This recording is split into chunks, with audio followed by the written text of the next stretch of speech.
দোয়া কবুল হওয়ার 30টি স্থান ক্ষেত্র সময় সম্পর্কে আজকের ভিডিওতে আমরা জেনে যাব। 1. সূরা ফাতিহার পর সূরা বাকারার শেষ 2 আয়াত পাঠ করে দোয়া করলে দোয়া কবুল হয়। 2. অনুপস্থিত ব্যক্তির জন্য দোয়া, কোনো মুসলমানের অগোচরে অন্য মুসলিমের জন্য দোয়া করলে দোয়া কবুল হয়। 3. জালেমের বিরুদ্ধে মাজলুম ব্যক্তির দোয়া কবুল হয়। 4. মা বাবা তার সন্তানের জন্য দোয়া করলে তা কবুল হয়। 5. নেককার সন্তানের দোয়া অবশ্যই কবুল হয়। 6. আরাফাতের ময়দানে দোয়া করলে তা অবশ্যই কবুল হয়। 7.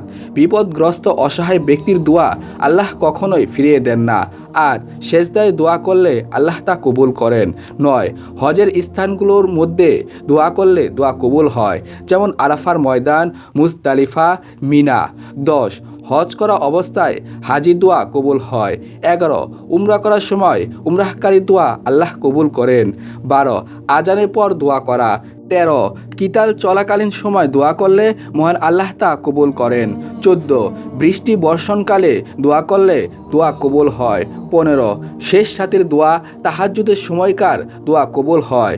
16. জুমার দিন দোয়া কবুল হয়, আসরের শেষ দিকে তালাশ করার জন্য নির্দেশ দেওয়া হয়েছে।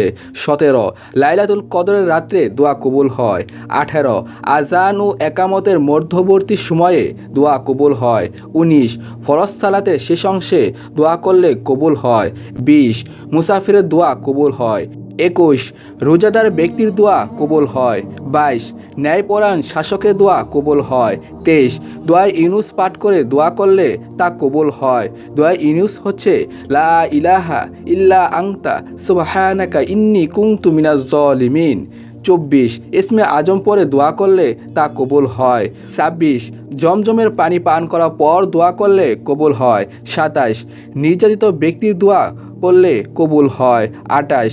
যখন তোমরা মোরগের ডাক শুনবে তখন তোমরা আল্লাহর অনুগ্রহ চাইবে, কেননা এটি একটি ফেরেশতা দেখেছে। 29. দু হাত তোলে দোয়া করা, কারণ আল্লাহ খুবই লজ্জাশীল, তিনি বান্দার দু হাতকে ফিরে দিতে লজ্জাবোধ করেন। 30.